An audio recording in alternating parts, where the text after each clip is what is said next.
தினம்தோறும் விளக்கேற்ற நல்ல எண்ணெய் இதயம் நல்லெண்ணெய்.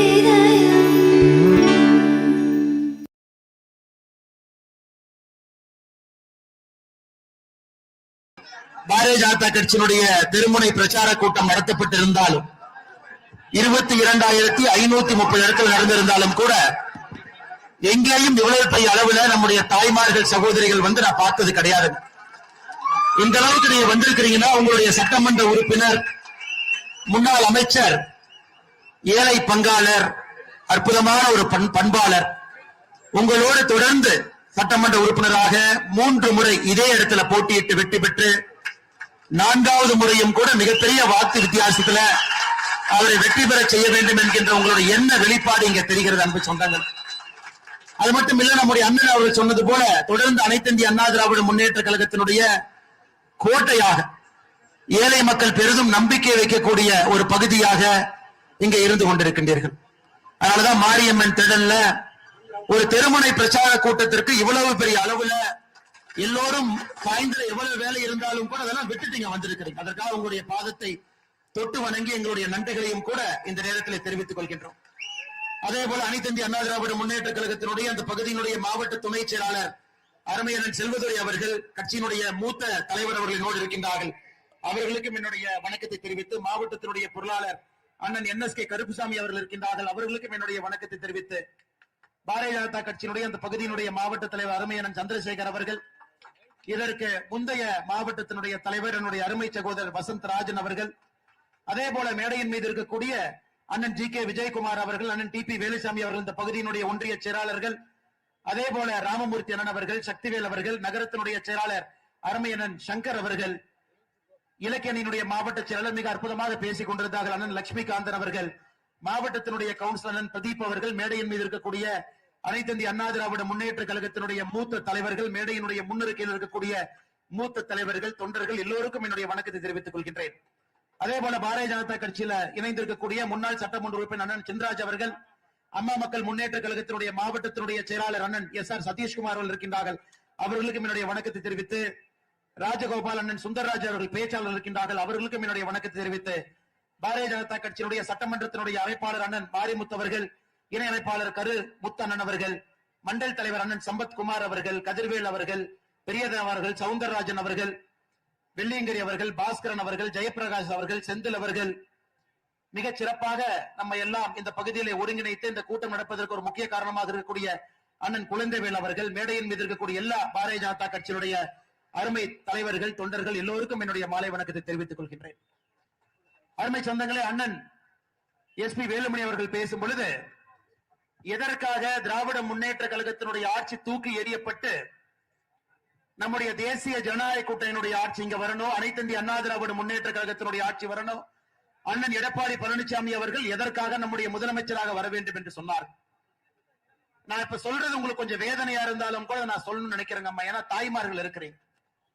10ஆம் தேதிங்கிறது என்னங்க அம்மா, இன்னில இருந்து 3 நாளைக்கு முன்னாடி விளாத்திக்குளம், தூத்துக்குடி பகுதியில விளாத்திக்குளத்துல ஒரு குழந்தை 12வது பரீட்சை எழுதிட்டு வீட்டுக்கு வராங்க. ஒரு ஏழை குழந்தை, அம்மா கூலி வேலைக்கு போறாங்க. அந்த பாப்பாவுடைய பெயர் 17 வயசு இருக்கிறாள், அப்புறம் பேர் சொல்லக்கூடாதுங்க, அது ஒரு குற்றமாயிரும். ஒரு பாப்பாக்கு ஒரு பேர். 10வதுல அந்த பாப்பா 500க்கு 495 மதிப்பெண் வாங்கின பாப்பா. 500க்கு 495. ஒரு ஏழை குடும்பத்தினுடைய பாப்பா. வீட்டிலிருந்து டாய்லெட் இல்ல, ஒரு வயக்காட்டுக்கு போறாங்க. 6:30 மணிக்கு போறாங்க, 8:30 மணி வரைக்கும் அந்த பாப்பாவை காணோம். அப்பா அம்மா எல்லாம் தொலைட்டு போறாங்க, அந்த பாப்பாவை காணோம். 9 மணிக்கு காவல் நிலையத்துக்கு போறாங்க. விளாத்திக்குளம் பக்கத்துல ஒரு காவல் நிலையத்துக்கு. காவல் ஆய்வாளர், நான் கேஸ் எடுத்துக்க மாட்டேங்கம்மா, மகளிர் காவல் நிலையத்துக்கு போங்கிறாங்க. நைட்டு ஃபுல்லா தொலை வராங்க, அந்த குழந்தைய காணோம். அடுத்த நாள் காலையில விளாத்திக்குளத்தில் இருக்கக்கூடிய அனைத்து மகளிர் காவல் நிலையத்துக்கு போறாங்க. அங்க இருக்கக்கூடிய காவல் ஆய்வாளர் என்ன சொல்றாருன்னா, உன் பொண்ணு யாரு கூடயாச்சும் ஓடி போயிருக்கும், போய் நல்லா தொலைவிட்டு வா அப்படின்னு. யாருகிட்ட? தாய் கிட்டீங்க. கேட்கக்கூடாத வார்த்தை, ஒரு தாய் கேட்கக்கூடாத வார்த்தை. மறுபடியும் வர்றாங்க, மத்தியானம் வரைக்கும் தொலாவுறாங்க. மத்தியானம் 10ஆம் தேதி சாயந்தரம் 6:30 மணிக்கு, 11ஆம் தேதி மத்தியானம் 1:30 மணிக்கு எங்க இதற்கு முன்னாடி தொலாவுனாங்களோ வயல்வெளி பகுதியில அந்த பாப்பா பாலியல் துன்புறுத்தப்பட்டு கழுத்து நெரிக்கப்பட்டு கொலை செய்து கயவர்கள் தூக்கி வீசிட்டு போயிட்டாங்க. திராவிட முன்னேற்ற கழகத்தினுடைய ஆட்சி எதற்காக தூக்கி எறியப்பட வேண்டும் என்று பல சம்பவங்களை சொன்னா கூட இந்த ஒரு சம்பவங்கம்மா, ஒரு பானை சோறுக்கு ஒரு சோறு பதம் என்பது போல, ஒரு ஏழை குடும்பத்துல பிறந்த ஒரு குழந்தை படிப்பினால் மட்டும்தான் மேல வர முடியுங்க, வேற எதனாலே வர முடியாது. அந்த குழந்தைக்கு கஷ்டப்பட்டு படிக்க வைக்கிறாங்க. 500க்கு 495, இதை விட மார்க் வாங்க முடியுமா நீங்க சொல்லுங்க. 12வது பரீட்சை எழுதுறாங்க, வீட்டுல டாய்லெட் இல்ல வெளியே போறாங்க. அங்க இருக்கக்கூடிய காவல்துறை அதிகாரிகள் கம்ப்ளைண்ட் கொடுத்த உடனே அதை வாங்கி ஒரு 7:30 மணிக்கு அந்த ஊரை சுத்தி தொலாவி பக்கத்து ஊர்ல தொலாவுனா இது நடந்திருக்குமா? அவங்களை அலக்கழிச்சு அடுத்த விழாத்துக்குள்ள மகளிர் காவல் நிலையத்துக்கு போய் அங்க அவமானப்படுத்தி 1:30 மணிக்கு சடலை தடுத்திருக்கிறாங்க. ஆறுதல் சொல்றதுக்கு திமுக காரங்க போறாங்க, ஊருக்குள்ளேயே விடல. கனிமொழி அவர்கள் சென்றிருக்கின்றார்கள் என்று ஊருக்குள்ளேயே வராதீங்கட்டாங்க. இன்னைக்கு பட்டி தொட்டி எல்லாம் பெண்களுக்கு இருக்கக்கூடிய மிகப்பெரிய பிரச்சனை, யாருமே நிம்மதியா வீட்டுல தூங்க முடியலீங்க, நடந்து போக முடியல, யாருக்குமே எங்கேயுமே உயிர் பயம் இருக்கு. நீ குழந்தை அந்த மாதிரி கொண்டு பண்ணிருக்காங்க. இந்த மாதிரி நான் சொல்லிக்கிட்டே போலாங்க. கிருஷ்ணகிரியில 2.5 வயசு குழந்தை பாலியல் வன்கொடுமை பண்ணி துன்புறுத்தி கொண்டிருக்கின்றார்கள். யாருன்னா அது திமுக பொறுப்பில் இருக்கக்கூடிய ஒரு நபர். அருமை சொந்தங்களே, அதனாலதான் நம்முடைய பிரதமர் அவர்கள் சமீபத்தில் சொன்னாங்க, புரட்சி தலைவி அம்மா அவர்கள் ஆட்சியில் இருக்கும் பொழுது பெண்களுக்கு எதிரான குற்றத்தை யாராச்சும் செஞ்சாங்கன்னா அவர்கள் இருக்க முடியுமா அப்படின்னு ஒரு கேள்வியை வச்சாங்க. அது புரட்சி தலைவி அம்மாவுடைய பிறந்த நாள்ல பாரத பிரதமர் அவர்கள் சொன்னார்கள். அப்படிப்பட்ட தமிழகத்துல இன்னைக்கு திராவிட முன்னேற்ற கழகத்தினுடைய ஆட்சியில ஒரு குழந்தை, பெண் குழந்தையா இருக்கட்டும், தாய்மாரா இருக்கட்டும், மூதாட்டியா இருக்கட்டும், 65 வயது 75 வயது மூதாட்டியா இருக்கட்டும், யாருக்குமே பாதுகாப்பு இல்லாத ஒரு தமிழகம். இந்த ஒரே ஒரு காரணத்திற்காக நீங்க திராவிட முன்னேற்ற கழகத்தை ஆட்சியிலிருந்து தூக்கி போட வேண்டிய கட்டாயம் நமக்கு இருக்குதுங்க. அம்மா அண்ணன் எடப்பாடி பழனிசாமி அவர்கள் நல்ல அனுபவம், முதலமைச்சராக அனுபவம், சட்டமன்ற உறுப்பினராக அனுபவம், ஏழை மக்களோடு சேர்ந்து பழகிய ஒரு அனுபவம், விவசாய குடும்பத்தில் பிறந்த ஒரு அனுபவம், சின்ன ஒரு கிராமத்துல பிறந்த இன்னைக்கு ஒரு மிகப்பெரிய கட்சியினுடைய பொதுச் செயலராக இருக்கக்கூடிய அனுபவம். அரசியல்ல ஒரு பொறுப்புக்கு வர்றவங்க, அதிகாரத்துக்கு வர்றவங்க இப்படித்தான் இருக்கணும்னு நினைப்போம். நம்மள மாதிரி இருக்கணும், நம்ம பிரச்சனையை புரிஞ்சுக்கணும், நம்மளைய பார்த்தாலே என்னன்னு உங்களுக்கு தெரியணும். தங்க தட்டுல சாப்பிட்டு கூடாது, தங்க ஸ்பூன்ல சாப்பிட்டு கூடாது, காலையில 11 மணிக்கு எந்திரிச்சிருக்க கூடாது, தோட்டத்துல வேலை செஞ்சிருக்கணும். அவர்கள் நம்முடைய தலைவர்களாக வந்தால் நம் பிரச்சனை தெரியும் என்று நினைப்போம். இன்னைக்கு அந்த மாதிரி ஒரு தலைவர் நமக்கு இருக்கிறாங்க. முதலமைச்சர் வேட்பாளர் நம் முன்னால் இருக்கின்றார்கள். நீங்க எதுவுமே யோசிக்கிறதுக்கு ஒண்ணுமே இல்லைங்க. நான் தொண்டாமுத்தூர் தொகுதிக்குள்ள வரும் பொழுது இந்த திமுக காரங்க இன்னைக்கு போஸ்டர் மட்டும்தான், வேற எங்கேயும் மக்கள் அவங்களை எங்கேயும் ஊருக்குள்ளேயே விடுறதில்லை. ஒரு போஸ்ட் ஒட்டிந்தாங்க தொண்டாமுத்தூர் தொகுதிக்கு வெளியே பார்த்தேன். இந்த முறை வெச்ச குறி தப்பாது, தொண்டாமுத்தூர்ல 3 முறை தோத்து மறுபடியும் அதே குறியை வைத்து மறுபடியும் தொண்டாமுத்தூர்ல மிகப்பெரிய வாக்கு வித்தியாசத்துல திராவிட முன்னேற்ற கழகம் நீங்க தோக்கத்தான் போறாங்க. அதுக்கு எதுக்கு வீணா போஸ்டுக்கு செலவு பண்ணி அது ஒற்றவங்களுக்கு எல்லாம் செலவு பண்ணிட்டு ஏதை பண்ணிட்டு இருக்கிறேன். இன்னைக்கு திராவிட முன்னேற்ற கழகத்தை பொறுத்தவரை நாங்க தாய்மார்களுடைய வங்கி கணக்குக்கு 5000 ரூபாய் போட்டோம், 5000 ரூபாய் போட்டோம். இது ஒரு படத்துல ஜனகராஜ் என்ன ஒரு டவுன் பஸ் ஏற போற, எதுக்கு சந்தோஷமா இருக்கீங்கன்னா என் பொண்டாட்டி ஊருக்கு போயிட்டு அதனால நான் சந்தோஷமா இருக்கிறேன். அந்த மாதிரி இல்லை. இன்னைக்கு தாய்மார்களுக்கு தெரியும், இன்னைக்கு அதனால தாய்மார்கள் சந்தோஷமா இருக்கிறாங்க. 5000 ரூபாய் அக்கௌண்ட்டுக்கு வந்துருச்சு, எங்களுக்கு ஓட்டு போட போறாங்க. எந்த தாய்மார்களும் சந்தோஷமா இல்ல, அவங்களுக்கு வர வேண்டிய பணம் வங்கி கணக்குக்கு வந்திருக்கு, அவ்வளவுதான். உங்க பணம் உங்க வங்கி கணக்குக்கு வந்திருக்கு. இதுல சந்தோஷப்படுறதுக்கு ஒண்ணு இல்லைங்களேங்கம்மா. 28 மாதம் பணம் கொடுக்காம 28 மாதம் பணம் கொடுக்காம சட்டமன்றத்தில் நம்முடைய சட்டமன்ற உறுப்பினர்கள் எல்லாம் சண்டை போட்டு 29வது மாசத்துல 1000 ரூபாய் கொடுத்து இன்னைக்கு 32 மாசத்துக்கு 32,000 ரூபாய், பொங்கலுக்கு 5000, மொத்தமா திராவிட முன்னேற்ற கழகம் இந்த ஆட்சியில உங்களுக்கு 5 ஆண்டுகள்ல கொடுத்த பணம் என்பது 37,000. 1825 நாளுங்கம்மா. கணக்கு போட்டு பார்த்தா ஒரு நாளைக்கு 20 ரூபாய் கொடுத்திருக்காங்க. ஒரு நாளைக்கு 20 ரூபாய் உங்களுடைய வங்கி கணக்கு கொடுத்திருக்காங்க. ஒரு நாளைக்கு 20 ரூபாய். எதுக்கு திமுக காரங்க கொக்கரிச்சிட்டு இருக்காங்கன்னு எனக்கு தெரியலீங்க. ஆனா இன்னைக்கு 28 மாதமும் வர வேண்டிய பணம் வரல. அண்ணன் எடப்பாடி பழனிசாமி அவர்கள் சொன்னது போல நாம் ஆட்சிக்கு வந்தவுடன் 1,30,00,000 தாய்மார்களுக்கு இன்னும் அதிகமாக நிறைய தாய்மார்கள் அவங்க சேர்த்தவே இல்லை.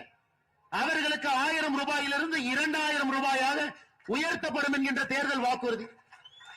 அது மட்டும் இல்லைங்கம்மா, 5 வருஷமா கஷ்டப்பட்டீங்க. கரண்ட் பில்லு நீங்க கட்டாத பில்லே கிடையாது. பால் பில்லு, சொத்து வரி என்னென்ன இருக்கோ எல்லாத்தையும் புடுங்கி பிசைந்திருக்கின்றார்கள்.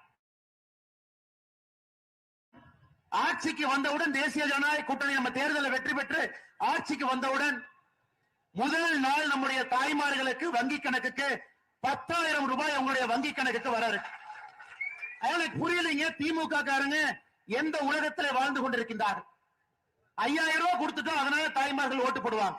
தாய்மார்களுக்கு வர வேண்டிய பணத்தை அதுவும் சரியாக கொடுக்காம பாதி பணத்தை கொடுத்துட்டு 5 வருடத்துல 1825 நாள்ல ஒரு நாளைக்கு 20 ரூபாய் கொடுத்துட்டு தாய்மார்களுக்கு எதிராக சட்டம் ஒழுங்கு சீர்குலைத்து 17 வயசு இருக்கக்கூடிய குழந்தை பாலியல் வன்கொடுமையில துன்புறுத்தப்பட்டு இறந்து, 2.5 வயசு குழந்தை கிருஷ்ணகிரியில இறந்து, கோயம்புத்தூர்ல விமான நிலையத்துக்கு பக்கத்துல ஒரு கல்லூரியில படிக்கக்கூடிய குழந்தைக்கு பாலியல் தொந்தரவு கொடுத்து எப்படிப்பட்ட ஆட்சியை நடத்திக்கிட்டு இருக்கிறான். ஆனால் அருமை சொந்தங்களே, இந்த முறை எந்த காரணத்திற்கும் கூட நீங்க தொண்டாமுத்தூர்ல கண்டிப்பா திமுக அந்த தொகுதி பக்கமே நீங்க விட போறது இல்ல. இருந்தும் நாம பொதுப்படையாக சொல்லுகின்றோம், தமிழகத்தில் 234 தொகுதியிலும் நாம திராவிட முன்னேற்ற கழகத்துக்கு எங்கேயாச்சும் ஓட்டு போட்டுட்டோம்னா நம்முடைய தலையின் மீது நாமே மண்ணை அள்ளி போடுவது போல் ஆகிவிடும். நல்லா இருக்கக்கூடிய குடும்பத்தை நாமளே கெடுத்த மாதிரி ஆயிருங்க. ஆனால் நம்முடைய தாய்மார்கள் சகோதரிகள் எப்பவுமே இவங்க தான், தாய்மார்கள் தான் அரசியல் திசையை மாத்துவாங்க, அரசியல் களத்தை மாத்துவாங்க. யார் ஆட்சிக்கு வர முடியும் என்கின்ற தீர்மானத்தை தாய்மார்கள் முதல்ல எழுதுவாங்க. ஏழை தாயா இருக்கலாம், கூலி வேலை செய்யக்கூடிய தாயா இருக்கலாம், 100 நாள் வேலை வாய்ப்புக்கு செல்லக்கூடிய தாயா இருக்கலாம். நீங்க தீர்மானம் பண்ணிட்டீங்க, இந்த முறை நமக்கு திராவிட முன்னேற்ற கழகத்தினுடைய ஆட்சி வேண்டாம். பொய்யா பேசுறாங்க, அந்த பொய்யை சரி செய்வதற்கு நமக்கு நேரம் போயிடும். ஆட்சிக்கு வந்துட்டா 100 நாள் வேலை வாய்ப்பு திட்டத்தை நிறுத்தி விடுவார். சகோதரி, உங்களுக்கு தெரியும், மோடி ஐயா பாராளுமன்றத்தில் 1 மாதத்திற்கு முன்பு சொல்லி இருக்கின்றார்கள், இன்றையிலிருந்து 100 நாள் வேலை வாய்ப்பு திட்டம் என்பது இந்தியா முழுவதுமே 125 நாளாக உயர்த்தி இருக்கின்றார்கள் மோடி ஐயா. இப்ப எடப்பாடி என்ன இன்னும் ஒரு படி மேல. நாம ஆட்சிக்கு வந்தவுடன் தமிழகத்துல 125 நாளாக மத்திய அரசு அறிவித்த 100 நாள் வேலை வாய்ப்பு திட்டத்தை 150 நாட்களாக நாம் உயர்த்திருக்கின்றோம்.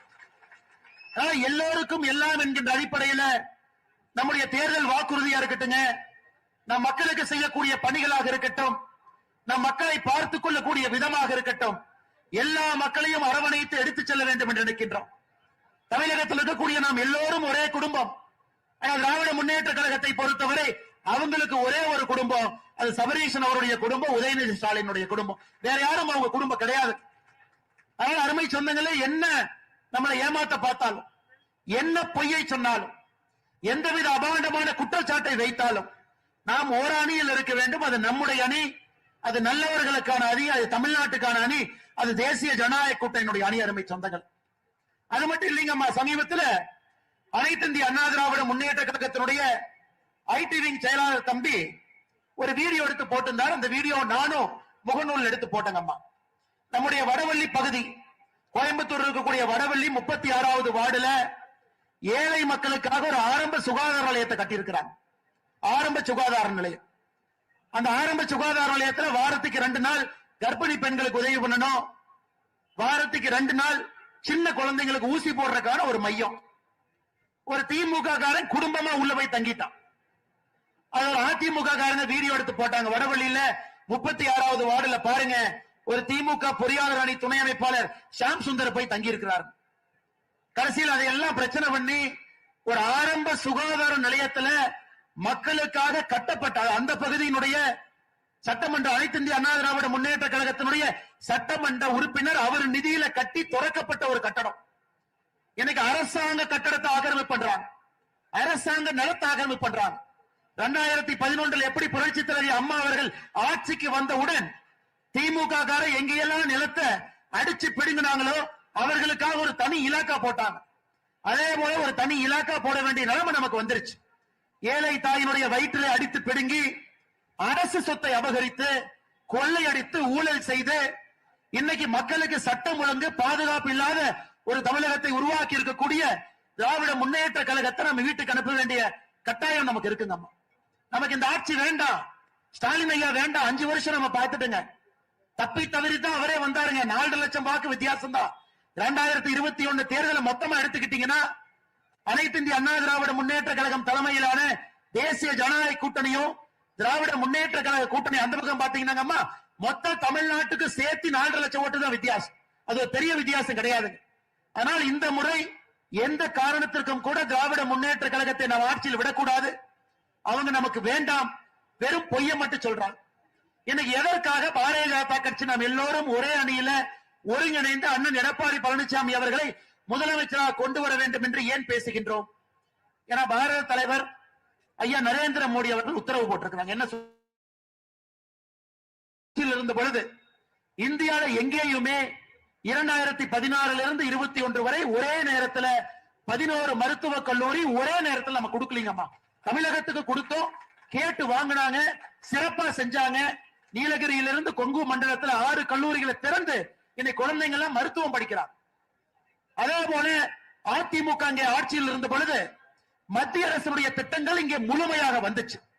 இன்னைக்கு பிரதமர் வருத்தப்படுறாங்க, ஏழை மக்களுக்கு கொடுக்கக்கூடிய வீட்டு திட்டத்தை திராவிட முன்னேற்ற கழக அரசு முடக்கி இருக்கின்றார்கள் அப்படின்னு பிரதமர் குற்றம் சாட்டுறாங்க. பாருங்க, ஒரு நாட்டினுடைய பிரதமர் ஐயா மோடி அவர்கள் பொது மேடையில சொல்றாங்க, டெல்லியிலிருந்து நாங்கள் கொடுக்க வேண்டும் என்று நினைக்கின்றோம்.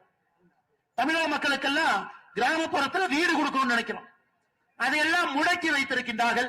இந்த ஒரு காரணம், ஒரே ஒரு காரணம், மத்திய அரசுடைய எல்லா திட்டங்களும் மாநில அரசு மூலமாக தங்கு தடை இல்லாம மக்களுக்கு வந்து சேர வேண்டும் என்கின்ற ஒற்றை கருத்துல பாரதிய ஜனதா கட்சி இன்று அண்ணன் எடப்பாடி பழனிசாமி அவர்களை முதலமைச்சர் ஆக்கணும். 234 தொகுதியிலும் தேசிய ஜனநாயக கூட்டணி ஜெயிக்கணும். நமக்கு என்னங்கம்மா, நாம் எல்லோரும் அரசியல் இருப்பது மக்கள் நல்லா இருக்கணும், மக்கள் நல்லா இருக்கணும். மத்திய அரசுடைய திட்டத்தையும் விட மாட்டீங்க, மாநில அரசு நீங்களும் திட்டம் போட மாட்டீங்க, பொய்யா சொல்றீங்க, தலைக்கு மேல கடன் வாங்கி வச்சிருக்கிறீங்க. இன்னைக்கு தாய்மார்கள் நீங்க உட்கார்ந்து இருக்கிறீங்கம்மா, உங்களுக்கு தெரியும் திராவிட முன்னேற்ற கழகம் ஆட்சிக்கு வந்த பொழுது 2021 ஒரு ரேஷன் அட்டையின் மீது இருந்த கடனுங்கம்மா, ஒரு தலையின் மீது ரேஷன் அட்டையின் மீது இருந்த கடன் 2,10,000 ரூபாய்.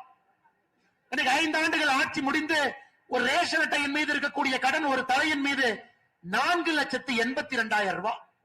அப்ப 5 வருஷத்துல ஒரு ரேஷன் அட்டைக்கு 2,72,000 ரூபாய் கடன் வாங்கியிருக்காங்க. கடன் ஆமா, உங்களுக்கு கொடுத்தது எவ்வளவு? 32,000 ரூபாய், 32 மாசம் 1000, 5,000 ரூபாய் பொங்கல், 37,000. அது 1,825 நாள், 5 வருஷம் கணக்கு போட்டா ஒரு நாளைக்கு 20 ரூபாய் பாக்கெட்ல 20 ரூபாய். ஆனா உங்க மேல கடன் வாங்கி இருக்கிறது 5 ஆண்டுகள்ல 2,72,000. 2,72,000 5 வருஷம் பாருங்க, ஒரு நாளைக்கு 150 ரூபாய் கடன். இதுதாங்க கருணாநிதித்தனம் நம்ம சொல்றோம் இல்லைங்களா? அடிக்கடி கருணாநிதித்தனம்னு சொல்றோம். ஏன்பா என் தலைமையில 150 ரூபாய் கடன் வாங்கி என் பாக்கெட்ல 20 ரூபாய் வச்சு 130 ரூபாய் நீ ஆட்டையை போட்டேன்னு சொல்லுவாங்கல்லங்கம்மா. அதான் இந்த 5 ஆண்டு இதுக்கு ஒரு பேரு, திராவிட மாடல் அரசு இதுக்கு ஒரு பேரு வேற வச்சிருக்காங்க. நாங்க மேடை போட்டு அண்ணன் சொன்னது போல நாளைக்கு திமுக இங்க வந்து நாம் சொன்ன தரவு தப்புன்னு சொல்லட்டும், நான் பொது மன்னிப்பு கேட்கிறேங்கம்மா, பொது மன்னிப்பு கேட்கிறேன். இல்ல அப்படி இல்லவே இல்ல, பொது மன்னிப்பு இதே இடத்துல மேடை போட்டு கேட்கிறேங்கம்மா. உங்க பேரை வைத்து ரேஷன் அட்டையை வைத்து 5 ஆண்டுகள் 2,72,000 ரூபாய் கடன், ஒரு நாளைக்கு 150 ரூபாய். ஆனா உங்களுக்கு வந்தது 20 ரூபாய், ஒரு நாளைக்கு 130 ரூபாய் உங்களுக்கு கடன். என்ன ஆச்சுங்கம்மா, என்ன ஆச்சு? ஆனால் நம்முடைய ஆட்சி வந்த பிறகு இன்னைக்கு நாம மக்களுக்கு பல விஷயங்களை சொல்லி இருக்கின்றோம். 2,000 ரூபாய். இன்னைக்கு திமுக சொல்றான், இல்ல அதிமுக சொல்லுவாங்க செய்ய மாட்டாங்க. நம்முடைய ஆட்சி மகாராஷ்டிராவில் இருக்குதுங்கம்மா. இதற்கு முன்பு கூட்டணி ஆட்சி, இன்னைக்கு கூட்டணி ஆட்சியில் இருக்கும். அங்க மகாராஷ்டிராவில் ஒரு சகோதரிக்கு 2,100 ரூபாய் நம்முடைய அரசு கொடுக்குது. 2,100. அப்ப இங்க அனைத்து இந்திய அண்ணா திராவிட முன்னேற்ற கழகத்தினுடைய பொதுச் செயலாளர் எடப்பாடி பழனிசாமி அவர்கள் ஒரு சகோதரிக்கு 2,000 கொடுப்போம்னா முதல் மாசம் முதல் நாள் 2,000 ரூபாய் கொடுப்போம்மா, 29வது மாசம் கொடுக்க மாட்டோம். ஆனால் எந்த அடிப்படையிலும் நீங்க திமுகவுக்கு வாக்களிக்க வேண்டிய அவசியம் இல்லைங்க. சட்டம் ஒழுங்கு கெட்டு போச்சு.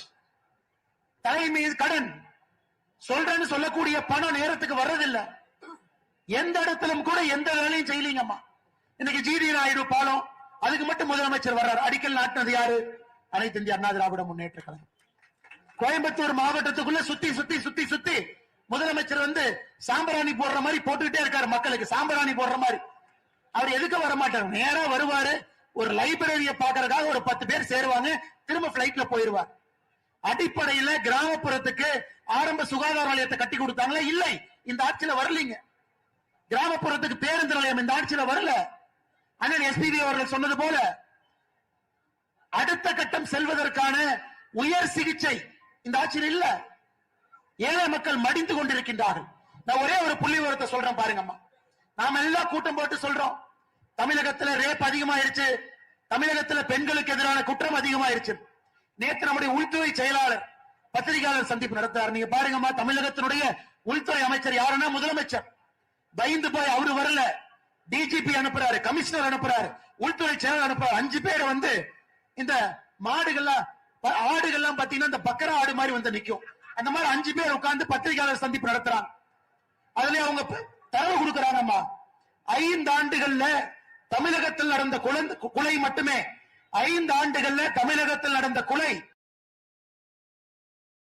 தமிழகத்திலே வெட்டி படுகொலை செய்யப்பட்டிருக்கின்றார்கள் 5 ஆண்டுகள்.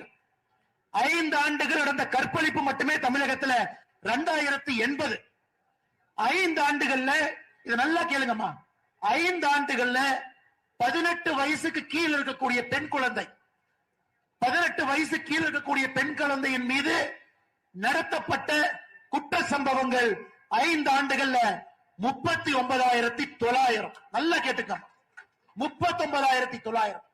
அப்ப ஒரு நாளைக்கு தமிழகத்துல 18 வயசுக்கு கீழே இருக்கக்கூடிய பெண் குழந்தைகள் 22 பேர் ஒரு நாளைக்கு. இன்னைக்கு 22 பெண் குழந்தைகள் தமிழகத்துல 18 வயசுக்கு கீழே அவர்கள் மீது குற்றம் நடந்திருக்கு. எந்த மண்ணாங்கட்டி ஆட்சி நடத்துறாங்கம்மா? மண்ணாங்கட்டி ஆட்சி. 39,900 பெண் குழந்தைகள் 18 வயசுக்கு கீழே. நான் சொல்லுங்கம்மா, நேற்று உள்துறை செயலாளர் அவர் நடத்திய பத்திரிகையாளர் சந்திப்புல கொடுத்த பேட்டி நான் சொல்றேன். எந்த காரணத்திற்கும் திராவிட முன்னேற்ற கழகம் தமிழகத்துல திரும்ப ஆட்சிக்கு வரக்கூடாதுங்கம்மா. எந்த காரணத்திற்கும் நம்முடைய குழந்தைகள் நிம்மதியா இருக்க மாட்டாங்க. ஆனால் இன்னைக்கு நம்முடைய உறுதி என்ன? மேல மோடி ஐயா இருக்காங்க, கீழே எடப்பாடி அண்ணன் இருக்காங்க. கோயம்புத்தூரை பொறுத்தவரை இந்த பகுதியினுடைய வளர்ச்சிக்கு மறுபடியும் அண்ணன் எஸ்பி வேலுமணி அவர்கள் வரப்போறாங்க. நம்முடைய நோக்கம் என்னன்னா, கோயம்புத்தூர் இந்த 5 ஆண்டுகள், கோயம்புத்தூர் 5 ஆண்டுகள்ல எஸ்பி வேலுமணி என்ன ஒரு சின்ன தப்புட்டார். 2021 என்ன பண்ணாருனாங்க, 10க்கு 10 ஜெயிச்சார். 10க்கு 10. அந்த 10க்கு 10 ஜெயிச்சது பண்ண தப்புக்கு திமுக என்ன பனிஷ்மெண்ட் கொடுத்தான்னு தெரியுமாங்கம்மா? நீங்களாம் நம்ம சில விஷயத்தை மறந்துடுறோம். கொரோனா தடுப்பூசி மருந்த கோயம்புத்தூருக்கு 3 மாசம் நிறுத்தினாங்க, குறைவா கொடுத்தாங்க. இங்கே அனைத்து இந்திய அண்ணா திராவிட முன்னேற்ற கழகம் கட்சி ஆர்ப்பாட்டம் பண்ணாங்க, பாரதிய ஜனதா கட்சி ஆர்ப்பாட்டம் பண்ணுச்சு, அமமுக ஆர்ப்பாட்டம் பண்ணாங்க, தமிழ் மாநில காங்கிரஸ் ஆர்ப்பாட்டம் பண்ணாங்க. அம்மா, நான் சொல்வது 2021 மே மாசம், ஜூன் மாசம், ஜூலை மாசம். அது எப்படி கோயம்புத்தூர்ல 10க்கு 10 இங்க தேசிய ஜனநாயக கூட்டணி ஜெயிக்கலாம்? ஆர்ப்பாட்டம் செய்து நீங்க தடுப்பூசி கம்மியா கொடுக்கறீங்க, வேற வேற பகுதிக்கு அனுப்புறீங்கன்னு சொன்ன பிறகு முதலமைச்சர் வந்து பத்திரிகையாளர் சந்திப்பு கோயம்புத்தூர் நடத்தினார். இஎஸ்ஐ மருத்துவமனைக்கு சிங்கானல்லூருக்கு போயிட்டு சொன்னாரு, ஐயோ அப்படி இல்லைங்க, அப்படி இல்லைங்க, நான் கோயம்புத்தூருக்கு எல்லாமே கொடுப்போம். கோயம்புத்தூர் மக்கள் தெளிவா இருக்கிறாங்க. இன்னைக்கு தயாநிதி மாறன் சொல்றாரு, கோயம்புத்தூர்காரங்க பக்கத்தூர்காரங்களை கெடுப்பாங்களாமா. பாருங்கம்மா, தயாநிதி மாறன் அவர் சொல்லும் போது அதை கேட்டு கை தட்டி சிரிச்சது யாருன்னா செந்தில் பாலாஜி, 10 ரூபா பாலாஜி. தயாநிதி மாறன் அம்மா, என்னைக்கு கருணாநிதி அவர்கள் ஒரு முறை சொன்னார்கள், நெல்லை எங்கள் எல்லை, குமரி எங்கள் தொல்லை. அதாவது திருநெல்வேலி வரைக்கும் தான், கன்னியாகுமரிக்குள்ள நாங்க போக மாட்டோம். அன்றையிலிருந்து கன்னியாகுமரி திராவிட முன்னேற்ற கழகத்துக்கு இல்லை, அது காங்கிரஸ் கிட்ட இருக்கும், வேற கட்சி கிட்ட இருக்கும். நெல்லை எங்கள் எல்லை, குமரி எங்கள் தொல்லைனார். அன்னையோட கன்னியாகுமரி வெளியே போயிடுச்சு. திமுக காரன் நான் ஓட்டு போட மாட்டேன். இன்னைக்கு தயாநிதி மாறன் சொல்லுகின்றார், கோயம்புத்தூர்காரங்க குசும்காரங்க பக்கத்தூர்காரங்களை கெடுப்பாங்க. கோயம்புத்தூர்காரர்கள் அவர்களும் வாழ்வார்கள், வெளியே இருந்து யார் வருகின்றார்களோ அவர்களையும் வாழ வைப்பார்கள். இந்த மண்ணிற்காக அதற்கு நானே ஒரு உதாரணம். 2002 இந்த ஊருக்கு படிப்பதற்காக வந்த 23 ஆண்டுகளுக்கு முன்பு பொறியியல் படிப்பதற்காக இதே ஊர்ல திருமணமும் செய்து கொண்டேன். கோயம்புத்தூரை பொறுத்தவரை அவர்களும் நன்றாக இருப்பார்கள், அடுத்தவர்களுக்கும் ஒரு வாய்ப்பு கொடுத்து வளர வைப்பார். இன்னைக்கு அந்த கட்சி எங்க வெல்லாமா? இப்படி சொல்றவங்களை வெல்லாமா? அதனால் நீங்கள் தயாநிதி மாறன் அவராக இருக்கட்டும், செந்தில் பாலாஜியாக இருக்கட்டும், இந்த ஊரினுடைய தன்மை ரொம்ப மரியாதை கொடுக்கிறவங்க கோயம்புத்தூர்காரங்க. ஒரு அடி அடிச்சா கூட ஏனுங்க அடிக்கிறீங்க அப்படிம்பாங்க. ஏனுங்க அடிக்கிறீங்க? அந்த அளவுக்கு மரியாதை தெரிந்த கோயம்புத்தூர்காரங்களுக்கு மரியாதை கொடுக்க தெரியாத திராவிட முன்னேற்ற கழகம் எப்பவும் வேண்டாம். மறுபடியும் இந்த முறை இந்த பகுதியில 10க்கு 10 மறுபடியும் அண்ணன் வேலுமணி அவர்கள் போன முறை 10க்கு 10, இந்த முறை 10க்கு 10 நம்முடைய ஆட்சி. ஒரு பெரிய பொறுப்புல மாரியம்மனுடைய அருள் அண்ணன் எஸ்பி வேலுமணி அவர்கள் இந்த பகுதிக்கு மறுபடியும் வரட்டும். எங்களுக்கு தேவையெல்லாம் கோயம்புத்தூருடைய பெருமை உயரட்டும், கோயம்புத்தூர் வளரட்டும், அது எங்களுக்கு போதும். அதுக்காக மட்டும் நாங்கள் உழைத்துக் கொண்டிருக்கின்றோம். அருமை சொந்தங்களே, மறந்தும் இருந்து விடாதீர்கள், இருந்தும் மறந்து விடாதீர்கள். தேர்தல் எப்ப வேணாலும் வரப்போகுது. இந்த தொகுதியில நீங்க ரெட்டலைக்கு வாக்களிக்க போறீங்க. எங்கெல்லாம் தேசிய ஜனநாயக கூட்டணி இருக்குதோ அந்தந்த கட்சியினுடைய சின்னத்திற்கு, பாரதிய ஜனதா கட்சிக்கு தாமரையில் நினைக்க போறீங்க, அமமுக இருக்கிறாங்க குக்கர்ல போட போறீங்க, தமிழ் மாநில காங்கிரஸ் இருக்கிறாங்க சைக்கிள் சின்னத்துல போட போறீங்க. கூட்டணி கட்சி மிக முக்கியமாக இந்த தொகுதியில ஒரு வரலாறு காணாத வெற்றி. எப்பவன் போஸ்ட் அடிச்சு இந்த முறை குறி தப்பாதுன்னு போஸ்ட் அடிக்கிறானோ, வரலாறு காணாத வெற்றிய தொண்டாமுத்தூர்ல நீங்கள் அளிப்பீர்கள் என்கின்ற முழு நம்பிக்கையோடு தெருமுனை பிரச்சார கூட்டம் பெரியவர்கள், இந்த கட்சியினுடைய மூத்தவர்கள் எல்லாம் நம்முடைய தாய்மார்கள், அம்மா நாம வந்தோம்னா 100 நாள் வேலை வாய்ப்பு, 150 நாள் என்பதை நீங்கள் மறந்து விடாதீர்கள்.